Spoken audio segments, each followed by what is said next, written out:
पिपिली में बेधड़क भाव चली बेआईन बाली चालाण जहाँ नहीं गोटे प्रकार चिंता प्रकट कर परिवेशविद विशेषकर जदि कह दया नदी कथा कहतु भार्गवी नदी कथा कहतु यही स्थान में बेआईन भाव बाली चालाण हजार हजार संख्यार दिन दैनंदिन करी कह जेसीबी मध्यम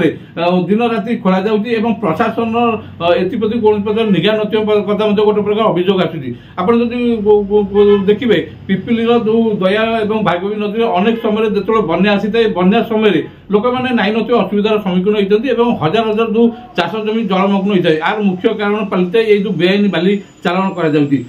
विभिन्न समय विभिन्न फोरम पक्ष सरकार निकट दाबी उपस्थापन कर परवर्ती समय एपाई प्रशासन कौन निघा नथिबा कथा अभियोग आसूँ आप देखु पिपिली जदि कह दया और भार्गवी नदी जदिव किसी स्थान में सरकारी भाव में बाली को नीलाम कर घाट नीलाम कर जो घाट जो माने नीलाम नहीं घाट को जो समय जो सीमा निर्धारण कर सीमा को अतिक्रम कर बाली उत्तोलन कर सबुठ गुरुत्वपूर्ण कथा हूँ जो स्थान में बाली उत्तोलन कर नियम को खोलाखोली उल्लंघन कर कारण से जेसीबी साहाय्य बाली उत्तोलन कर देखु परवर्ती समय जो देखिए पिपिली जो दया और भार्गवी नदी पाखापाखि 10 ରୁ 15ଟି स्थान में बेआईन भाव में बाली चालाण कर दैनंदिन हजार हजार संख्यार ट्रक ट्रैक्टर को नियोजित कर बेआईन भाव बाली चालाण कर जदिव प्रशासन निगार सब काम हो प्रशासन जाणी सब नीरवदृष्टा चलती देखु अनेक समय जिला प्रशासन वरिष्ठ अधिकारी माने माइंस अधिकारी कथा कहतु तहसिल प्रशासन कथा कहतु कि स्थानीय पुलिस कथा कहतु एम अनेक समय जाऊँगी जो बेआईन बालीघाट को सीज करने कि परवर्ती समय जदिव सीज करने कथा नजर को आसूँ किंतु परवर्ती दिन बाली उत्तोलन कर लक्ष लक्ष टका दैनंदिन ये सरकार राजस्व हराउंट किंतु परवर्ती समय एपाई जिला प्रशासन कौन पदक्षेप नौ स्थानीय अंचल गोटे प्रकार असंतोष देखा मिलूँ देखो जदि कह जो मैंने संपुक्त अच्छा कौ मैंने अच्छा जो मैंने बेआईन भाव बाली चालाण कर प्रशासन अधिकारी राजनेता समस्त को हाथ कर गोटे प्रकार अभियोग आसूँ देखो जदि कह सरकारी भाव में जो बेआईन जो स्थान मान बाली उठुची से गोटे विज्ञप्ति प्रकाश पाई स्थान गुड़िक बाली उत्तोलन नीलाम घाट कर किंतु देखो जदि नीलाम पूर्व से स्थान में बाली अच्छी कि नहीं गोटे प्रकार सन्देह कारण पूर्व बेआईन भाव से बाली उत्तोलन कर हजार हजार संख्यार ट्रक ट्रैक्टर दैनंदिन से बाली उत्तोलन कर रप्तानी कर बाली माफिया मैंने लाल लाल होती सब जानी प्रशासन से कौन चुप रही गोटे बड़ प्रश्नवाची सृष्टि होती आप देखो बालीघाट को लेकिन विभिन्न समय विभिन्न स्थान में हिंसा गोटे प्रकार सृष्टि होती जहाद्वारा विभिन्न स्थान में गोटे प्रकार अशांति परिवेश सृष्टि होती मुख्य प्रशासन अनेक समय आलोचना होती किंतु परवर्ती समय जो प्रशासन जो प्रकार पदक्षेप नवा कथा से पदक्षेप नौनी जहाँपाई एभली परिस्थिति सृष्टि होती सरकार कोटी कोटी टंका राजस्व हानि घटुची आप देखु जदि कहे दया और भार्गवी नदी जो रही ब्रिज गुड़िक रही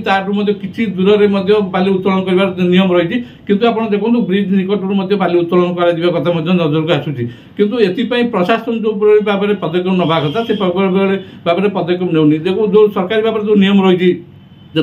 बाली नियम जो रही सरकारी भाव जो नियम रही बाली जो उत्तोलन कर नीलामधारी को नीलाम दिज्व से चिन्हट कर जो पताका मारिक सीमा निर्धारण कर बाली कौ वर्ष के बाली उठे तार गोटे नीति नियम रही किंतु ए सब को संपूर्ण खोलाखोली उल्लंघन कर केवल माने बाली जो माने नहीं तो रोजगार करेंगे तो करेंगे किंतु जो माने रही जो प्रशासनिक अधिकारी माने लक्ष लक्ष टका सरकार अनुदान पाँच दरमा पाँच से कौन कौन ये गोटे बड़ प्रश्न उठुची जो माइंस विभाग कथा कहते माइंस विभाग सब कहते मो पाखे स्टाफ ना तहसिल प्रशासन माइंस विभाग को दोष दौर माइंस विभाग तहसिल प्रशासन को दोष दौर गोटे प्रकार बड़ प्रश्न सृष्टि होती मिलमिशी सब घोटाला जो କରାଯାଉଛି, ଯେଉଁ ଚୋରି କରାଯାଉଛି, ଏଥିରେ ମଧ୍ୟ ଆଙ୍କର ସମ୍ପୃକ୍ତି ଥିବାର ମଧ୍ୟ ଗୋଟେ ପ୍ରକାର ଅଭିଯୋଗ ଆସୁଛି। ଏଥିପାଇଁ ଜିଲ୍ଲା ପ୍ରଶାସନ ମଧ୍ୟ ପୂର୍ବରୁ ଗୋଟେ ଟିମ୍ ଗଠନ କରିଥିଲେ। ପୁରୀ ଏସ୍ପି ମଧ୍ୟ ଯେ ପୂର୍ବରୁ ଥିଲେ ସେ ମଧ୍ୟ ଗୋଟେ ଟିମ୍ ଗଠନ କରିଥିଲେ। ଯେତେବେଳେ ବେଆଇନ ବାଲି ଚାଲାଣ କରାଯିବ, ସେ ବେଆଇନ ବାଲି ଚାଲାଣ ଉପରେ ପୁଲିସ ପ୍ରଶାସନ, ଜିଲ୍ଲା ପ୍ରଶାସନ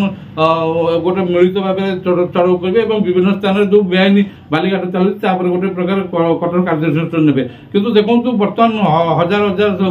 ସଂଖ୍ୟାର ଟ୍ରକ୍ ଟ୍ରାକ୍ଟର ଦୈନନ୍ଦିନରେ ବାଲି ଚାଲାଣ କରାଯାଉଛି। ବାଲିଘାଟରେ ଜେସିବି ଡଙ୍ଗା ମାଧ୍ୟମରେ ବର୍ତ୍ତମାନ ବାଲି ଉତ୍ତୋଳନ କରାଯାଉଛି। ଏଥିପାଇଁ ପ୍ରଶାସନ କ'ଣ ପାଇଁ ନିଘା ଦେଉନି? ଏଥିରୁ ସ୍ପଷ୍ଟ ଜଣାପଡ଼ୁଛି ଏଥିରେ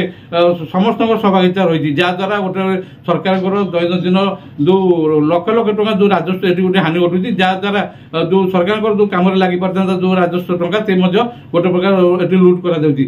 ଏଥିରେ ସମ୍ପୃକ୍ତ ଯେଉଁ ଅଧିକାରୀ କଥା କୁହନ୍ତୁ କିମ୍ବା ନେତା ରାଜନେତାରୁ ଅନେକ ଲୋକଙ୍କର ବଡ଼ ବଡ଼ ଲୋକଙ୍କର ରହିଥିବା କଥା କୁହାଯାଉଛି। ଏଥିପାଇଁ ପ୍ରଶାସନ କିଭଳି ପଦକ୍ଷେପ ନେଉଛି ତାର ତ ପରବର୍ତ୍ତୀ ସମୟରେ ଜଣାପଡ଼ିବ। କିନ୍ତୁ ଦେଖନ୍ତୁ ଯେଉଁ ନୂଆ ନୂଆ ଘାଟ ଖୋଲାଯିବା କଥା ବିଜ୍ଞପ୍ତିରେ ପ୍ରକାଶ ପାଇଥିଲା, ସେଇ ଘାଟରେ ଏବେ ବାଲି ଅଛି ନା ନାହିଁ? କାରଣ ଚୋରାଚାଲାଣ ଦୈନନ୍ଦିନ କରାଯାଉଛି, ସେ ବାଲି ଅଛି ନା ନାହିଁ? ଯେଉଁମାନେ ଘାଟ ନେବେ ସେମାନେ କ'ଣ ସେଠୁ ପାଇବେ କି ନାହିଁ ତା ମଧ୍ୟ ଗୋଟେ ପ୍ରକାର ସନ୍ଦେହ ସୃଷ୍ଟି କରୁଛି। କିନ୍ତୁ ସବୁଠୁ ଗୁରୁତ୍ୱପୂର୍ଣ୍ଣ କଥା ହେଉଛି ଯଦି ବାଲିଘାଟକୁ ବେଆଇନ ବାଲିଘାଟକୁ ଯଦି ଏବଂ ଯେଉଁ ଜେସିବି ମାଧ୍ୟମରେ ଯେଉଁ ବାଲି ଉତ୍ତୋଳନ କରାଯାଉଛି, ଡଙ୍ଗା ମାଧ୍ୟମରେ ଯେଉଁ ବାଲି ଉତ୍ତୋଳନ କରାଯାଉଛି, ତାପରେ ଯଦି ସରକାର ରୋକ ନ ଲଗାନ୍ତି ପରବର୍ତ୍ତୀ ସମୟରେ ପିପିଲିରେ ନିଶ୍ଚିତ ଗୋଟେ ଭୟଙ୍କର ପରିସ୍ଥିତି ସୃଷ୍ଟି ହେବ। ଯେଉଁ ବନ୍ୟା ଯେଉଁ ଆସୁଛି ସେ ବନ୍ୟା ସମୟରେ ନିଶ୍ଚିତ ନଦୀବନ୍ଧ ଦୁର୍ବଳ ହେବ ଏବଂ ଲୋକମାନେ ବହୁ କ୍ଷୟକ୍ଷତିର ସମ୍ମୁଖୀନ ହେବେ ଏବଂ ଯେଉଁ ହିଂସା ମଧ୍ୟ ଯେଉଁ ବାଲିଘାଟକୁ ନେଇ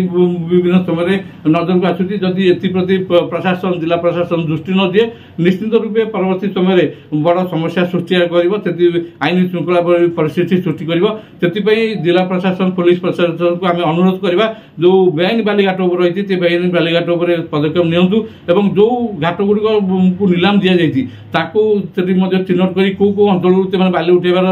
ତାକୁ ଦାୟିତ୍ୱ ଦିଆଯାଇଛି ଏବଂ ସେହି ଅଞ୍ଚଳରୁ ବାଲି ଉଠାଇବେ ସେ ପାଇଁ ମଧ୍ୟ ଗୋଟେ ପ୍ରକାର ଦୃଷ୍ଟି ଦେବାର ଆବଶ୍ୟକତା ରହିଛି।